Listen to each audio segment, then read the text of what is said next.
Bonjour et bienvenue à toi dans cette vidéo. Alors c'est la première d'une longue série j'espère parce que j'ai vraiment envie de faire quelque chose pour t'accompagner sur la durée. J'ai envie que tu deviennes la personne auprès de qui on a envie de créer une relation de couple merveilleuse. Voilà, c'est vraiment mon objectif pour toutes ces habitudes que je veux que tu mettes dans ton quotidien, quoi, que j'ai envie que tu aies envie de le mettre, hein, je ne vais pas te forcer. Mais voilà, j'ai vraiment envie sur la durée que tu changes tes habitudes et que tu deviennes cette femme, ou cet homme, parce que j'ai vu qu'il y a aussi des hommes qui s'étaient inscrits, que tu deviennes cette femme, je vais quand même parler aux femmes, que tu deviennes cette femme qui est magnétique, cette femme auprès de qui on a envie de passer sa vie, une belle vie de couple. Et pour ça, eh ben, peut-être ça demande de se changer, de se transformer, parce que peut-être qu'aujourd'hui, tu n'es pas cette femme que tu désires être. Peut-être qu'aujourd'hui, tu es la femme qui fait sa soumise. Peut-être que tu es cette femme qui fait sa victime, qui fait sa sauveuse, qui est jalouse, qui fait sa dépendante affective. Tout ça, c'est des rôles que tu as mis en place depuis sûrement très petite, qui sont à l'origine, qui ont été réveillés à la naissance, ces masques. Quoi, ces blessures ont été réveillées à la naissance, ce qui fait que tu t'es mis ce masque. Mais c'est pas toi et c'est pas cette femme-là qui va attirer à elle une belle relation. Parce qu'une femme qui vit une relation de couple de dingue, tu te doutes bien qu'elle n'est pas jalouse de son homme. Une femme qui vit une relation de dingue, elle fait pas sa victime. Elle fait pas sa sauveuse avec son partenaire. Voilà. Elle a une certaine posture, cette femme qui a une relation de dingue. Et c'est ça que j'ai envie de t'apporter avec toutes ces vidéos que je te proposerai chaque semaine. Voilà un peu mon objectif. Alors, pour la première vidéo, ce premier changement d'habitude, je vais revenir un peu sur une vidéo que j'ai fait dans mon groupe Facebook la semaine dernière.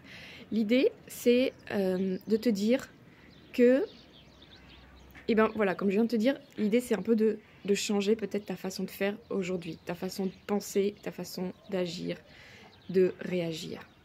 Et pour ça, mon premier conseil, mon premier changement d'habitude que je veux t'apporter, c'est de te trouver un mentor. Alors je ne dis pas d'aller trouver un mentor qui coûte 5 000 € par mois, non.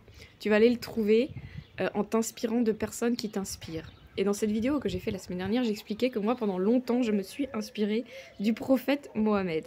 Parce que j'ai découvert l'islam, parce que mon conjoint est tunisien, j'ai découvert l'islam, je me suis intéressée, j'ai lu le Coran. Et tout ça, ça m'intéressait, mais pas plus que ça. Et par contre, je me suis intéressée au prophète. J'ai lu des biographies sur lui. Et là, je me suis inspirée de cet homme qui était juste merveilleux. Parce que lui, il avait des relations amoureuses de dingue. Et je me suis dit, mais c'est quoi son quotidien? Qu'est-ce qu'il fait? Et je suis allée m'inspirer de son quotidien. Concrètement, comment il vit sa vie? Comment il se comporte? Qu'est-ce qu'il fait dans les moindres détails? Et je me suis imprégnée de tout ça et j'ai commencé à le mettre en place dans ma vie. Et c'est ça que je veux que tu fasses. C'est que tu es quelqu'un, un mentor, dont tu vas t'imprégner, tu vas aller découvrir comment il vit, c'est quoi ses habitudes gagnantes, tu vois, celles qui lui permettent de devenir cette personne juste extraordinaire. Et le prophète de l'islam notamment, donc le prophète Mohammed, qu'est-ce que j'aimais chez lui? C'est qu'à la fois c'était quelqu'un de très spirituel, donc ça j'aimais chez lui, mais c'était aussi quelqu'un qui avait une élégance de dingue, qui aimait bien s'habiller, il était toujours bien sapé, avec des belles fringues. C'était quelqu'un d'autonome, c'est-à-dire qu'il ne demandait jamais aux personnes d'aller s'occuper de lui. Il se démerdait tout seul.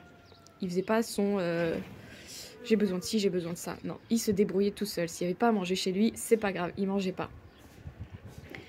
Il aimait les belles femmes. C'était quelqu'un qui aimait les femmes, qui trouvait ça juste merveilleux les femmes. Et comme c'était coutume dans son époque, il a eu beaucoup de femmes. Il les respectait, ces femmes. Ces femmes, c'était des petits bijoux et il les dorlotait, il les bichonnait, il les cajolait. Il adorait ces femmes et vraiment, il en prenait grand soin et il les respectait énormément. Et ça aussi, j'aimais beaucoup chez lui. Contrairement à ce qu'on aurait pu imaginer, non, vraiment, il avait un très grand respect pour toutes les femmes qui étaient auprès de lui. Il aimait aussi beaucoup le parfum. Il aimait beaucoup se parfumer. Il prenait vraiment toujours, tous les jours, très soin de lui, de son apparence, mais aussi de son corps physique, parce qu'il jeûnait.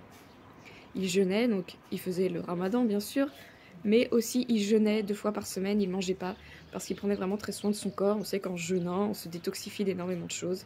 Et donc de jeûner régulièrement, c'est bien pour son corps. Donc il prenait très bien soin aussi de son corps physique. Bon, après il y a plein de détails, parce que cet homme, il a été scruté dans les moindres détails. Je pense que c'est l'homme qui a eu le plus de paparazzi dans sa vie. Mais voilà.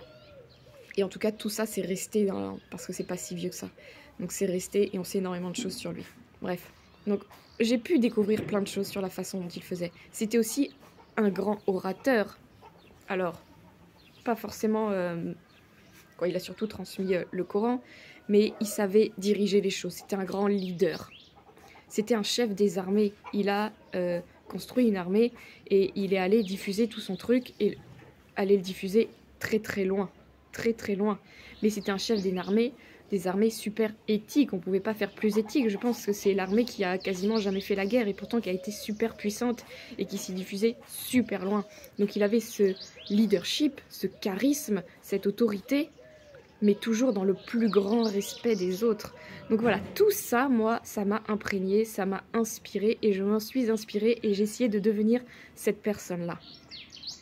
Donc, moi aussi, je jeûne aujourd'hui. J'essaye de faire très attention à mon apparence, de faire très attention à mon corps physique, etc., etc. Et c'est ça que j'ai envie de te conseiller aujourd'hui, c'est d'aller trouver cette personne qui t'inspire, qui a, je te conseille, une belle relation d'amour, qui parle, qui évoque comment elle se comporte dans son couple, pour toi aussi aller t'en inspirer. T'es pas obligé d'en avoir qu'un seul, mais tu peux en avoir aussi plusieurs, de personnes qui vont t'inspirer, parce que moi j'ai pas eu que le prophète Mohammed, j'en ai eu d'autres, des personnes un peu plus d'actualité, j'ai envie de dire. Mais voilà, l'idée, la première chose que j'ai envie que tu fasses à partir de cette semaine, c'est d'aller trouver cette personne ou ces personnes qui vont t'inspirer et dont tu vas aller t'inspirer. Donc tu vas aller fouiller leur vie pour aller voir c'est quoi leurs habitudes, c'est quoi leurs secrets.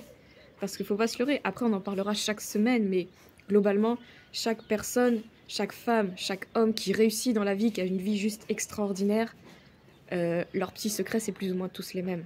Et donc c'est ce qu'on va aller voir par la suite. Mais j'ai envie que toi, pour commencer, tu t'en inspires déjà. Parce que moi, je vais te dire ces choses-là, mais il faut que tu t'inspires de personnes qui, pour toi, sont des personnes qui ont réussi. Et d'aller t'en inspirer. Et de tous les jours te comporter comme ces personnes-là. Parce que tu ne créeras ta vie de rêve, ta relation de rêve, que si tu te comportes comme ces personnes-là. Ça ne veut pas dire qu'il faut que tu prennes tout de eux et que tu ne mettes pas de filtre. Bien sûr, tu vas mettre des filtres. Tu prends ce qui t'inspire, ce qui t'importe, ce qui pour toi te fait vibrer, ce qui pour toi est aligné avec toi. Tu vas pas faire bêtement tout ce que...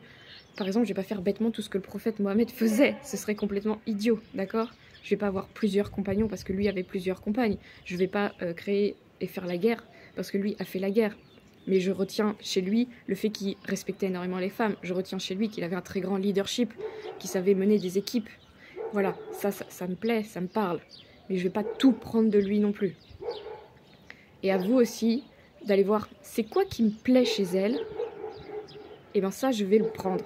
Et j'ai le droit de le prendre. Et j'ai le droit d'en faire ma possession et d'agir différemment. Donc voilà, c'est mon premier conseil pour aujourd'hui. La première habitude que je veux que tu aies dans ta vie, c'est de tous les jours, au quotidien, te rattacher à cette personne et te dire, dans cette situation, elle, comment elle se comporterait? Est-ce qu'elle ferait sa jalouse comme ça? Non, sûrement pas. Elle est bien plus puissante que ça, elle ferait même pas sa jalouse. Donc comment je pourrais me comporter au lieu de faire ma jalouse? Au lieu de penser que là, il est en train de me tromper, au lieu de faire comme si, au lieu de lui faire la gueule. Comment la personne que moi j'idéalise, même si c'est pas l'idée d'idéaliser, mais comment elle se comporterait, elle? Elle se comporterait pas comme ça. Qu'est-ce qu'elle ferait, elle? Et de petit à petit, du coup, tu vas t'imprégner de cette personnalité et tu vas changer tes habitudes. Donc ça, ce sera dans ton comportement que tu vas changer, mais aussi dans tes petites habitudes. Tu vas t'imprégner des habitudes de cette femme ou de cet homme qui réussit, et toi aussi, les mettre dans ton quotidien. Et puis chaque semaine, moi, je t'apporterai justement ces habitudes-là que je pense qui sont bonnes pour changer sa vie. Alors pour ça, je t'ai créé un fichier très simple, hein, c'est une page. Tu peux en imprimer autant que tu veux pour noter ta nouvelle habitude. Donc, je ne te conseille pas de mettre 15 nouvelles habitudes en une fois, mais une première habitude pour une semaine. Et c'est pour ça que je vais faire des vidéos chaque semaine. Et chaque semaine, tu vas rajouter une nouvelle habitude. Si elle te parle, elle te parle. Si elle ne te parle pas, elle ne te parle pas. Et donc, pour chaque habitude, tu vas t'engager à la mettre en place au quotidien. Tu vas faire un engagement avec toi-même. Cette habitude, elle me parle, je pense qu'elle est bonne pour moi et j'ai vraiment envie de la mettre en place dans ma vie pour changer ma vie. Donc tu prends cette nouvelle habitude et tu vas cocher, donc tu vas voir dans le fichier, tu peux noter ton habitude et puis aller cocher chaque jour. C'est bon, je l'ai mis en place aujourd'hui, je l'ai mis en place aujourd'hui, je l'ai mis en place aujourd'hui. Donc voilà, si tu as trouvé ton mentor de rêve, tu vas le noter sur cette feuille. Donc je m'inspire de tatati tatata. Et puis tous les jours, est-ce qu'aujourd'hui j'ai vraiment pensé à lui ou à elle? Est-ce que je me suis comportée comme elle se serait comportée? Ouais, ça va, j'ai plutôt fait gaffe et tout, je coche. Cette fois-ci, j'ai un peu oublié toute la journée, mais c'est pas grave parce que tu as la liste, tous les soirs tu la regardes et ça va te rappeler. Tu vas t'imprégner pendant la nuit et le matin tu vas te réveiller avec cette intention-là. De aujourd'hui, je vais me comporter comme la femme de rêve que je désire me comporter. Donc voilà comment tu vas le faire et au fur et à mesure, bah, tu rajouteras des nouvelles habitudes. Cette fois-ci, cette semaine, j'ai décidé que j'allais mettre ça en place. Donc tu le notes et puis à partir de cette semaine, je m'engage tous les jours mettre en place cette nouvelle habitude dans mon quotidien. Et puis chaque jour, tu coches et tu t'engages avec toi-même. Donc j'ai fait pour 30 jours, donc on s'engage les 30 premiers jours et après, l'idée c'est que ça devienne une habitude réellement. Voilà, j'espère que ce format-là te plaira. En tout cas, je pense vraiment que ça peut être très puissant de changer comme ça toutes les semaines, au moins une habitude dans sa vie. Je te promets qu'au bout d'un an, 52 transformations dans ta vie, tu ne peux que être une nouvelle personne. En tout cas, c'est mon désir profond. Je te souhaite une très belle journée et je te dis à très bientôt. Au revoir.